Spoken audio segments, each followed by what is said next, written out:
So thank you everybody for letting me come along and have a chat tonight. Super nice to talk to you. Just super bit of information about Digital Yacht. We're a UK-based manufacturer, which there's not many of us left now. We got a Queen's Award for Enterprise a few years ago. We export to 100 different countries, and we're really proud of what we make and do in the world of recreational and commercial marine electronics. So the idea of tonight is just to have a chat about what's actually going on in the world of navigation and so on. It's not a sales spiel at all. It's very much about what's happening, where things are going, different ideas, and so on. And obviously there'll be a little bit of Digital Yacht product in there, but the idea is that we just have a chat about product. And what I always like to do is to kind of go back to what happened in the olden days. And this is one of my favorite slides, back to the caveman days. If we're talking about super modern education and things, back in the caveman days, people used to follow around, follow footsteps, follow a path, that type of thing.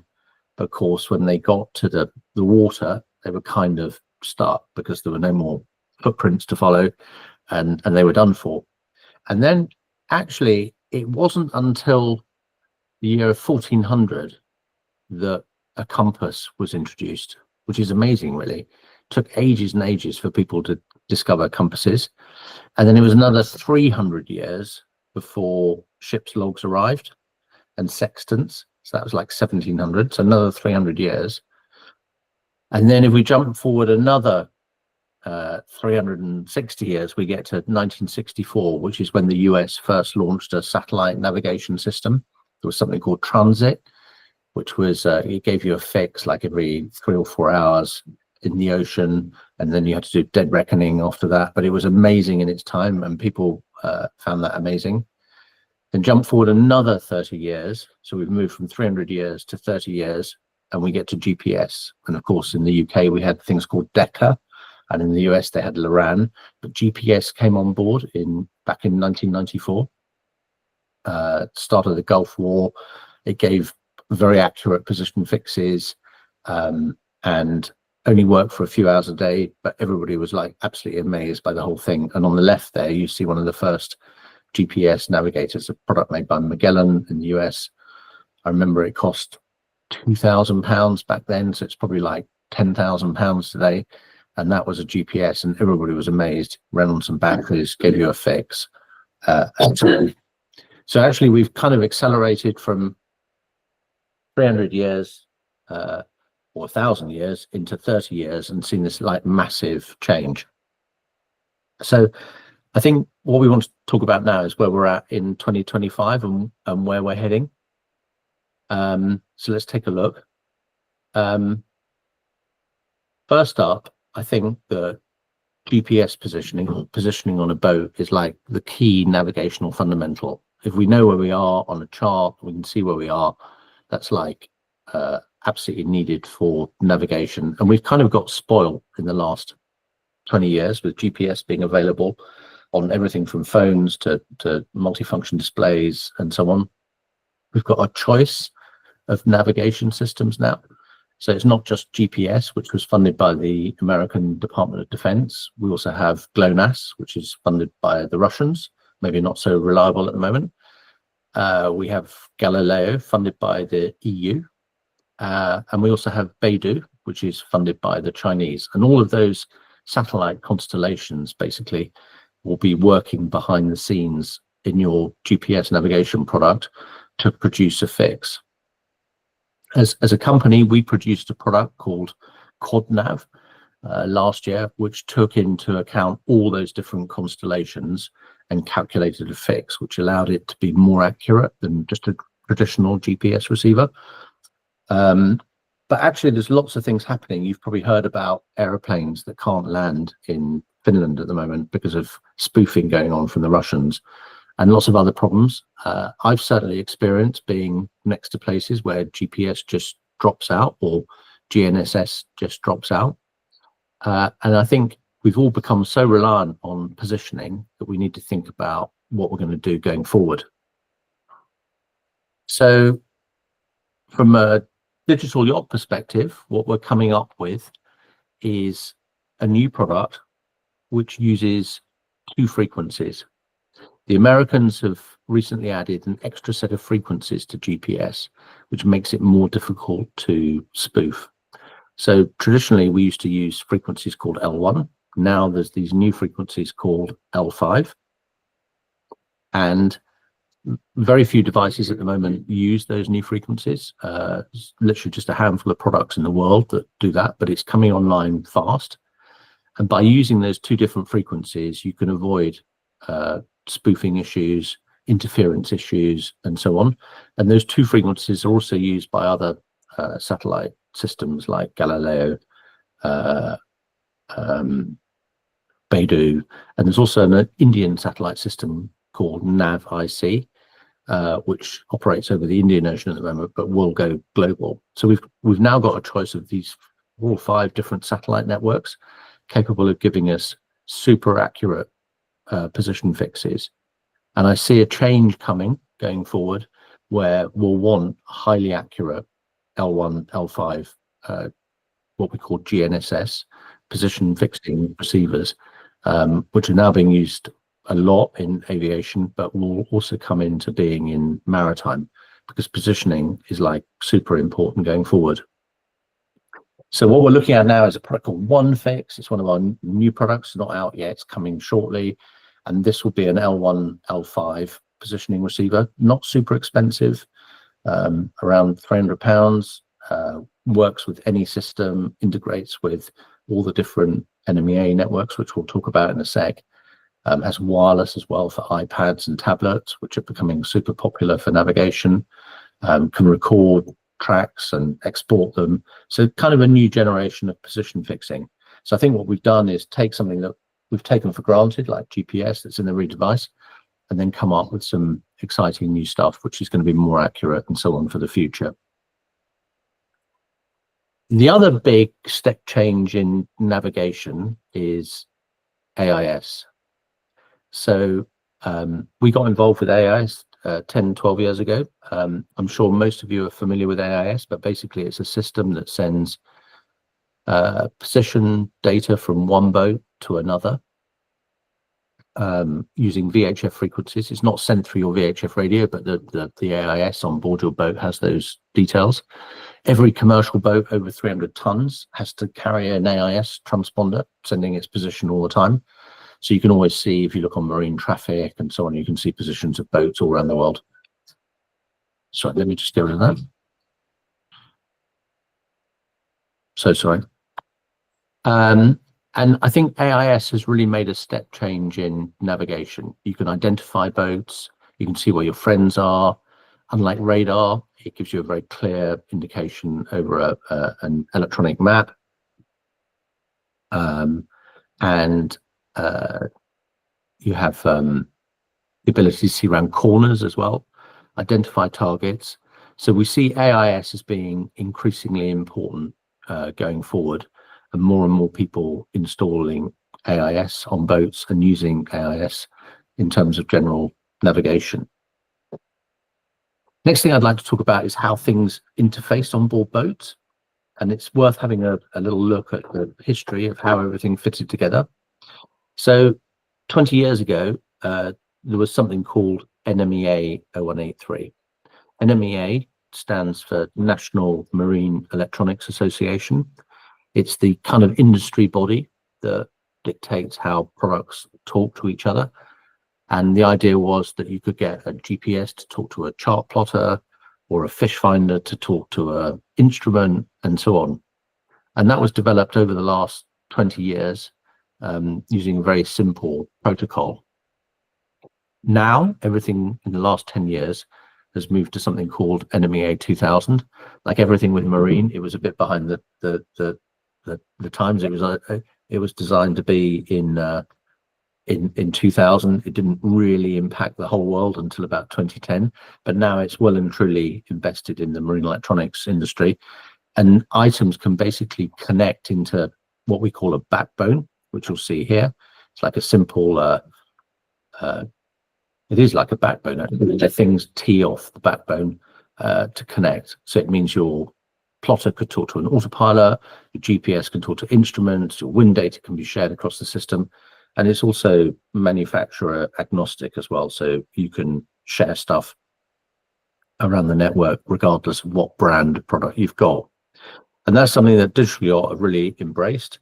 We make things that take the old data and put it onto the new network, and we make things that take data off the network and then put it into iPhones, tablets, and so on. But I'm not talking about products and things today, but I just wanted you to understand about the fact that there's lots of interfacing excuse me, going on, and sharing data across networks is super exciting. The next step that's happening now is that those NMEA networks are also able to integrate with what we call IP, like Internet Protocol networks. So things on the boat are now starting to go into the cloud, starting to communicate via mobile devices and so on. So the Internet Protocol side of things is coming on thick and fast. So it's good that the whole boating industry has taken up these interfacing standards, now moving on to like a new protocol going forward. So something that's allowed to do is to start using iPad and tablets for navigation. I think at the last count, there's hundreds of millions of iPads available in the marketplace. It's an amazing device, super bright screen. It's got much higher resolution than a traditional chart plotter and so on. And obviously it forms itself as being an amazing navigation tool with apps that are able to provide charting at a much lower cost than other dedicated devices.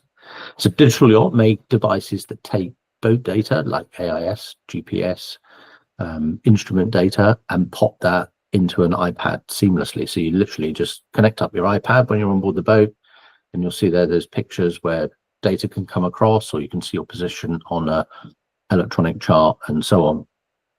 So really the big question is, what do you need on board a boat these days? Do you go out and spend a few £1,000s on buying a dedicated chart plotter display, or can you just survive on using an iPhone or a tablet on board boat and so on?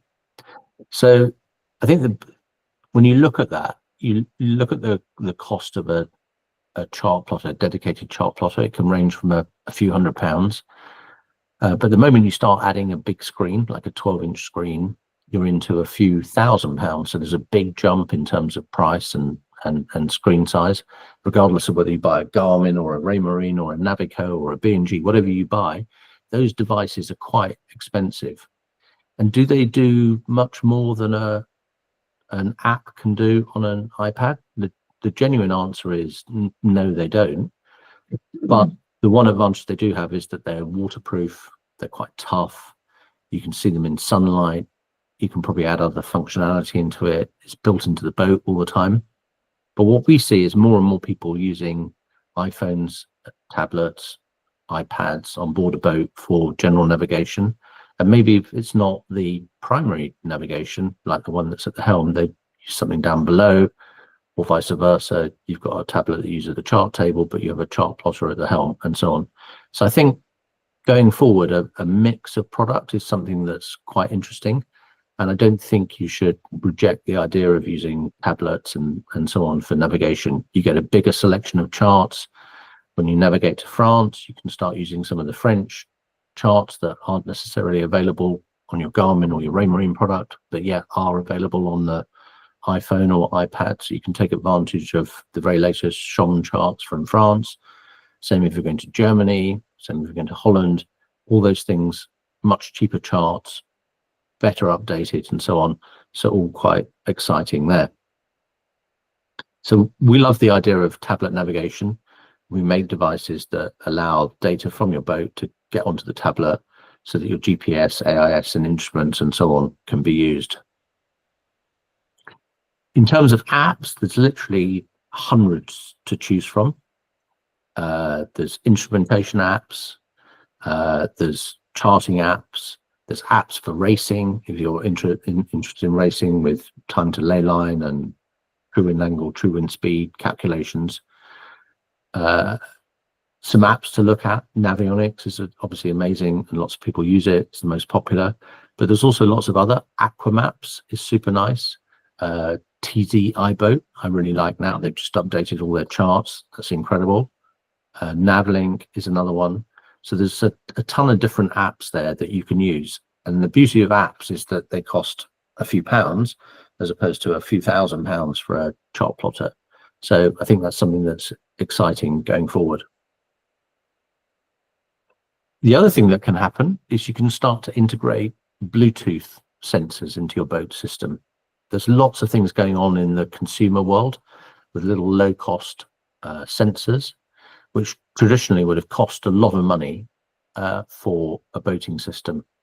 So this is a little tag called Ruby. It's a Finnish company that sell it. You can buy it online for €50, something like that. It's amazing. It runs on a coin cell, and it's a barometric pressure sensor, a humidity sensor, and a temperature sensor. And I think we all forget about barometric pressure. Super important part of boat weather monitoring. You can quickly tell if the barometric pressure drops by a few millibars.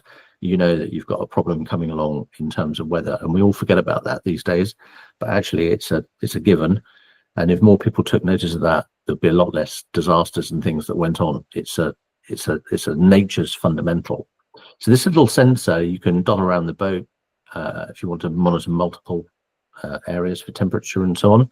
And what we've done is create a device that can take that data and then put it up onto your boat's multifunction display. So if you've got a Garmin display or a Raymarine or a Navigo display, you can put barometric pressure up onto that really quickly with temperature and so on. So this is kind of the thing that you can do with iPads, tablets, and NMEA integration.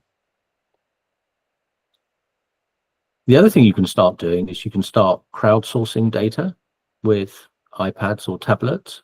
So this is a great picture. I love this one.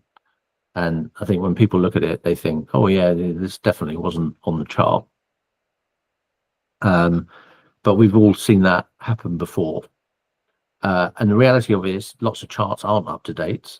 And we can all make that better by every time we take a passage. We can try and improve that data. And one of the things the Navionics app does is allow you to record depth data from your boat system, and Navionics then take that and redraw the chart at a later date. So on the left there, we see the chart actually just going into a harbour in Poole that was on the hydrographic office chart as just showing a dredged channel.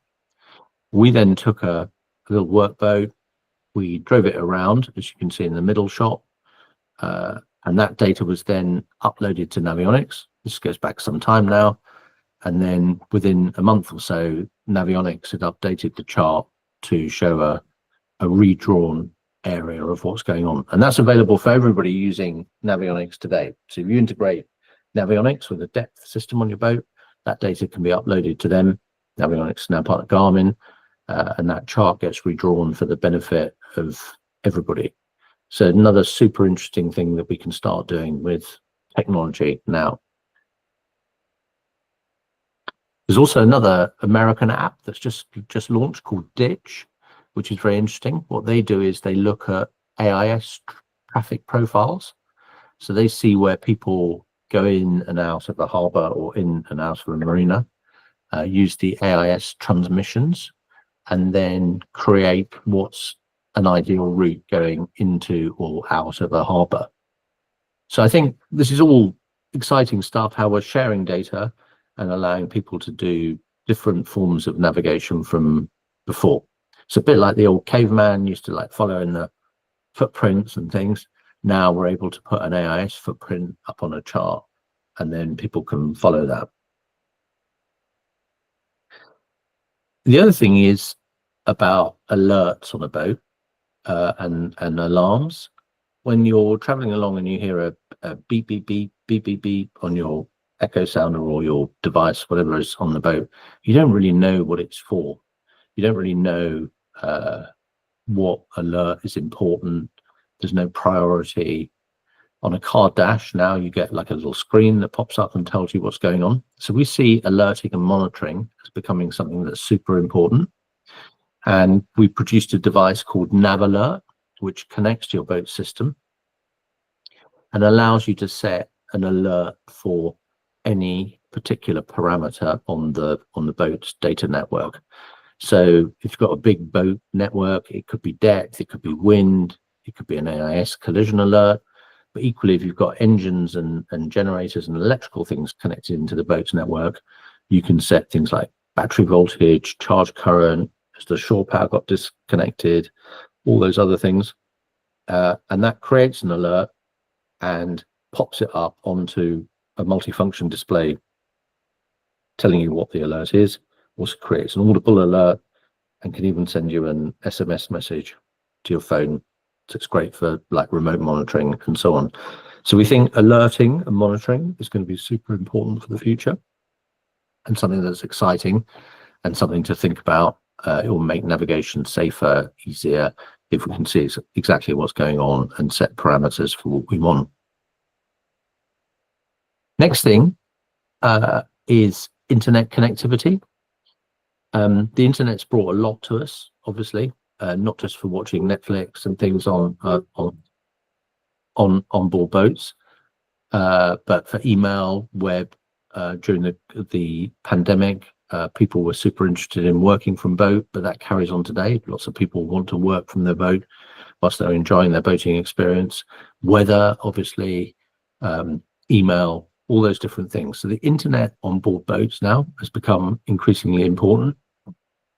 And I think it's worth just quickly looking at what you can do to get internet afloat. A couple of options. Obviously, you can just use your mobile phone that you've got in your pocket, but that will probably drop out a few miles offshore. So we make systems that give you connectivity up to about 25 miles offshore that you can install on your boat. Everybody can come on board and get connectivity. Elon Musk's Starlink system, super popular. It's also super expensive. For maritime use now, it's costing $500. But even so, if you want, sorry, I'm still working in the. I've still got people calling me. I'm so sorry about that.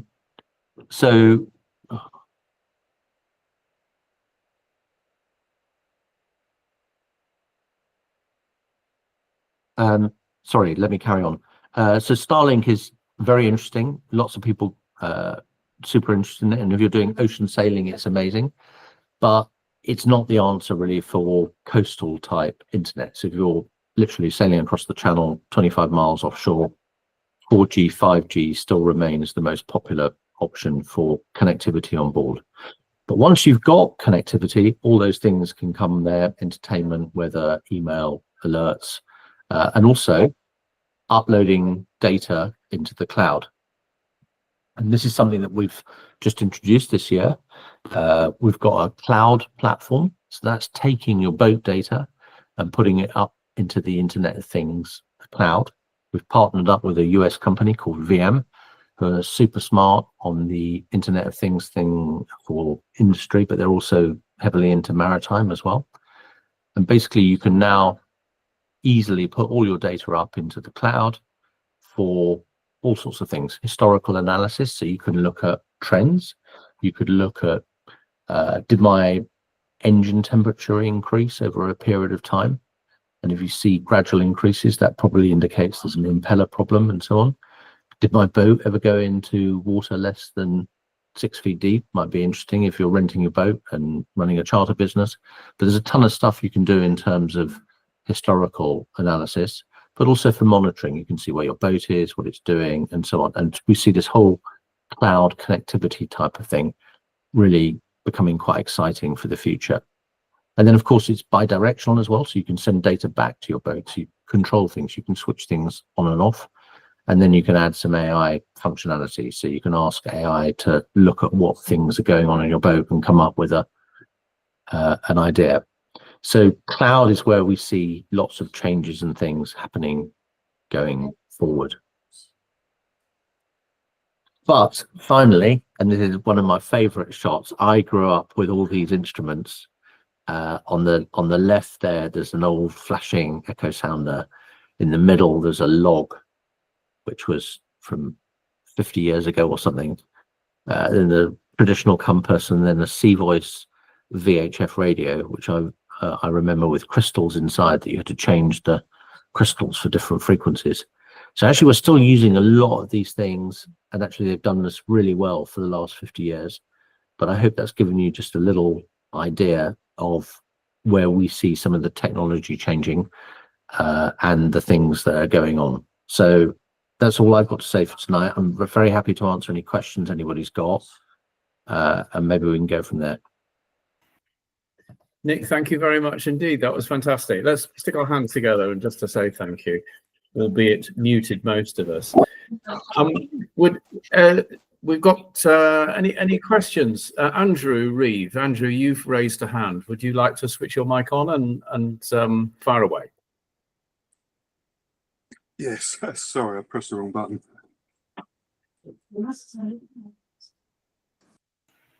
Oh, we can hear you, Nick. Yep, we can hear you, Andrew. That's fine. Fire away. I said, I'm sorry, I pressed the wrong button. I haven't got a question. Oh, okay, that's fine. Martin's got a question. Martin, fire away. Yes, I'm hearing a lot about artificial intelligence now, and do you think that I think it's probably already possible to do it now, to kind of program your boat to go somewhere and up it will go? Yeah, I think so. I think artificial, and obviously everybody's talking about AI these days, and it's like crazy, isn't it? You use it as like a description for everything.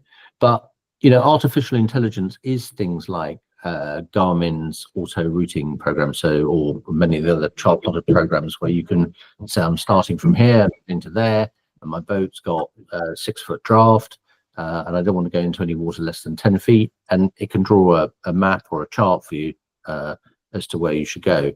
That's been around for a while. I think there's more and more stuff that's gonna come on online that will be available, and I think AI shouldn't be taken for granted. I think it's going to be quite exciting. Also, crowd sharing, you know, just the fact that you can see where other people have been on AIS, and then use AI to quickly draw out paths that other people have used, seems pretty sensible to me. If you see a boat that's gone into every port and you can see that track line, why not follow that? They were safe, so why shouldn't I be safe? So I think we'll see loads of stuff like that, and AI for monitoring, looking at engine characteristics, sailing characteristics if you're racing. So I think that's going to be exciting for the future. Okay, thank you. Any more questions? Anybody? I just quickly wanted to ask you about the relationship between NMEA 0183 and NMEA 2000, because there will be some people who'll have, you know, the older kit. And are there any particular considerations or suggestions you would give if they want to try and move stuff forward, but they don't necessarily want to ditch what they've already got? So that's a really good question. So NMEA 0183 was developed 30 years ago, something like that. It's a simple 2-wire connection. It's just 2 wires, and essentially you have a talker that sends data to something that's receiving stuff. So something sends data to something that's receiving. So you could have a GPS sending position to a chart plotter. You could have an AIS sending AIS data to a chart plotter. Problem is that there's not a lot of bandwidth on that 2-wire connection.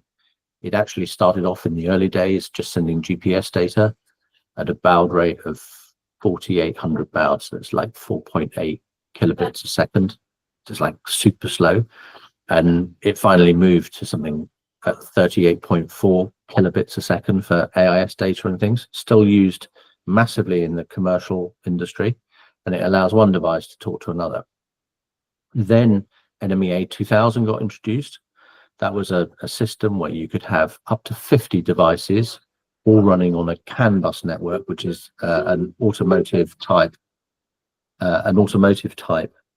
network, which is super secure, but very slow, but allows data to be sent from one device to another. And that's kind of what the industry has adopted now. And you can convert data from one format to the other. So if you've got an NMEA 0183 device, you can convert it to 2000. So you may have an old AIS receiver that won't work with or may not work with a modern chart plotter, and you can convert that data from one format to the other. But you can also take the modern data, the NMEA 2000, back to the old format NMEA 0183. And lots of people do that. If you've got an old VHF and you want to get position into it from a new Garmin or Raymarine device, you can do that. And we do devices that do exactly that. So you don't have to junk all your legacy product just because you bought a new system. And I think that's super important. There's no point in throwing away all those good things just because you bought a new system. So the two can intercommunicate, but not just by wiring the wires together. You need like a little device in the middle to do that. And interestingly, the commercial world still runs pretty much on the older NMEA 0183 data standard. So you walk onto a bridge on a ship, their ECDIS system is still wired up with the old stuff, not the new stuff. So both are reliable, both work really well, but they're slow, old, and certainly not up to the sort of latest IP standards that we're used to at home, in the office, and everything else. But the good news is you can put that data into those formats if you want to. And presumably by implication, Nick, that the little converter, if you like, that you need to make one talk to the other is something that's going to be around for a good while. Exactly, yeah. And we've always made a point of trying to build those little converters. We even still make today and sell loads. There was a really popular range of instruments which Autohelm made, which were called ST50 and ST60. I'm sure if you go and have a look at the three instruments, the depth, the speed, and the wind that are on a lot of boats today, you see those old grey instruments made by British manufacturer Autohelm, and they got bought by Raymarine or Raytheon in those days. And we actually make a converter to convert that old proprietary data to the new one, because actually the instruments still work great and people just want to get that data into their new chart plotter. So I'm a great believer in that. I don't think you should throw stuff away just because it's old and have to change everything. I think that's one of our sort of ethos things. Thank you. That's great. Yeah, and I would agree with not chucking stuff out if it ain't broke, as it were. Has anybody else got any questions? Would anybody else like to ask? John Sprange. John, far away. Hello. John, you just need to. You're unmuted. Yeah, away you go. Unfortunately, John, you're still mute. I don't quite know why, although the microphone symbol has gone off, or the microphone mute symbol has gone off. We can't hear you at the moment. If you wanted to type your question, then I'll just read it out, but I'm afraid at the moment we're not hearing you. Martin, did you have another question, or was your hand still up for the last one? The reliability of what are essential products. So about reliability? Yes, in terms of exposure to the salt air environment. Yeah, I mean, obviously, it's a super tough environment for electronics to exist in. The marine industry is horrible. You've got UV from sunlight, you've got salt, you've got water, you've got massive temperature changes. It's pretty nasty environment for stuff to operate in. I think 10 years ago, things weren't, 20, no, probably more, 15 years ago, things weren't as good as they are now. I think now things are really well engineered by pretty much every leading brand that exists. So things are waterproof, displays don't leak anymore, but also the quality of a tablet and an iPad on board a boat has got much better. iPhones are waterproof now. Consumer products are made in the hundreds of million devices rather than a few thousand and so on. So I think reliability's got much better, and I think genuinely, if you look at or certainly if we look at our, warranty and failure rates, it's much smaller, and I see that across the industry. It used to be 15 years ago, it used to be bad, but now things are pretty reliable, and once installed, will go on for a lifetime. The biggest problem is obsolescence. So things going out of date. I see somebody just popped up a question about OpenCPN and Raspberry Pi. So OpenCPN is a free of charge charting program written by a hardcore group of people that were interested in writing something. It's okay, but it's a bit rough around the edges. But you can't argue with something that's free. The biggest problem is the availability of charts. And basically, in the US, it's not a problem because the US give away charts. The NOAA charts are free. They're part of the government service. But in the UK Hydrographic Office, and the same in pretty much every European country, you have to pay for charts. They're not free.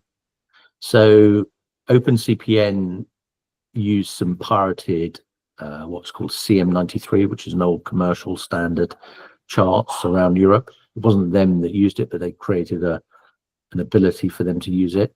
So the charting data isn't that great on it. And it's a bit clunky, it's a bit old, but as a free product, it's pretty good. It's very slow on a Raspberry Pi. It's much better on a PC and a Mac. But I think if you spend a few pounds, you can start looking at much better PC-based navigation products. And I do believe that PC-based navigation is a really good way of going.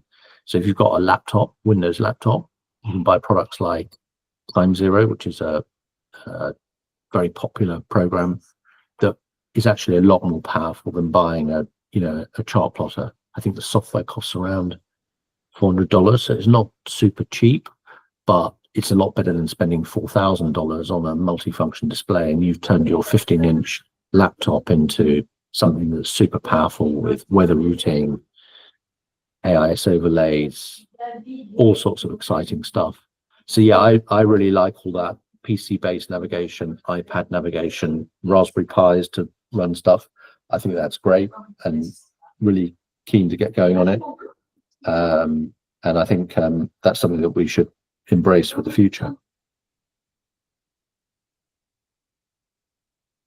Lovely, thank you very much indeed. There was another question from John. Aren't any nav apps compatible with a Chromebook? So I actually use a Chromebook. This is my Chromebook, just to show you. And you can put navionics on that. So actually a Chromebook will run an Android app, and you can put navionics up on there and it works. And you get a nice little, it's actually doesn't quite fill the whole screen. It fills like 2/3 of it. So it's not perfect, but it does work. So you can use a Chromebook and run navionics on it and get data into that. Personally though, I'd use an iPad or a tablet. I just think it's an easier method of viewing data. It's got a nice touch screen on it. You can move stuff around. It's probably a little bit quicker.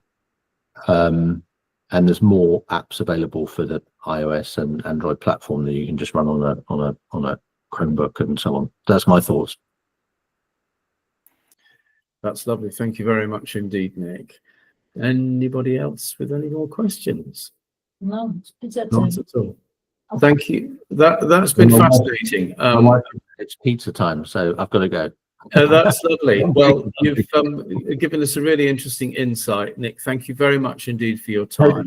It's been recorded, so I will send it to you. But let's all just put our hands together and say thank you to Nick.